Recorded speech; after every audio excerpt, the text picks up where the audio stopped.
This is my list for the signs that I see always dating and in relationships with each other, but who seem to have the most problems. Now, Libra and Gemini, these two are always linked up. They're both air signs, they are both masculine signs, so they can get along and have a lot of fun together. They're really good at like setting goals and planning out their vision and their dreams with one another and encouraging each other. But they can at times become annoyed with each other and each other's different way of communicating and of behaving. It really just depends on the whole chart, but usually they both kind of want to be the stars. They both want to be the stars of the show. They want all the attention.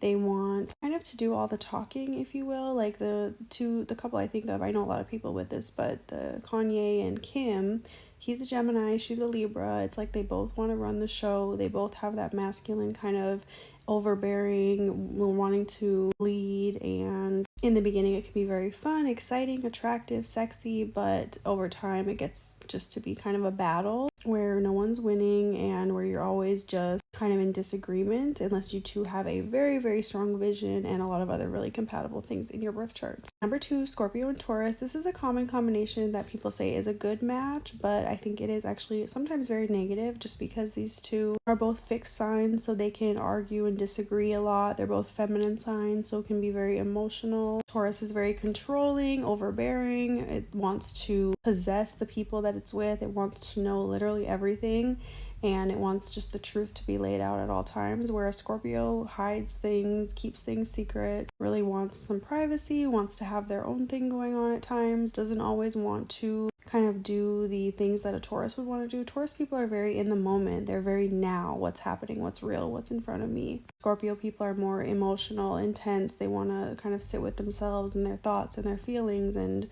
maybe do something artistic or do something to let loose and just kind of have some alone time. But you see these two linking up a lot because they can kind of support each other and definitely in some situations can be a good match, just depending on the rest of the birth chart. Now, Virgo and Sagittarius. For some funny reason, I always see like Virgo moon people getting with Sagittarius sun people, but overall it is a combination that is common just because these are both mutable signs, so a lot of times they will somehow connect and just have some things in common, but not really enough to make it like through the long term. It's like a very different opposites attract kind of energy. Like the Virgo person will see the spontaneity, the fun, the exciting side of the Sagittarius person, the kind of carefree, outgoing, lively energy that Sag person has, and kind of think, wow, this is fun, this is different, this is like getting me out of my comfort zone. But deep down, a Virgo just wants to chill. They don't want to do a lot. Like they don't want to get out of their comfort zone. They don't really want to try new things. They know what they like.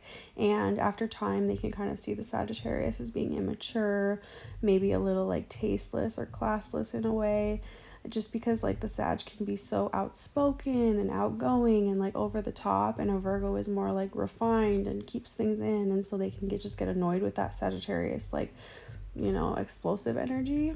And likewise, the Sagittarius can feel very held back, very hindered, very much judged by the Virgo. Like the Virgo person is a huge judger, and if you're not living up to like how they think you should behave, that's going to be a problem, and they're going to look down on you and make you feel like literal scum. So again, while this can be really fun in the beginning, usually after a while they really get annoyed and piss each other off, and it's just a battle and literally hell for probably both people. Let me know what signs you see together the most that have really huge problems, and like this for part 2.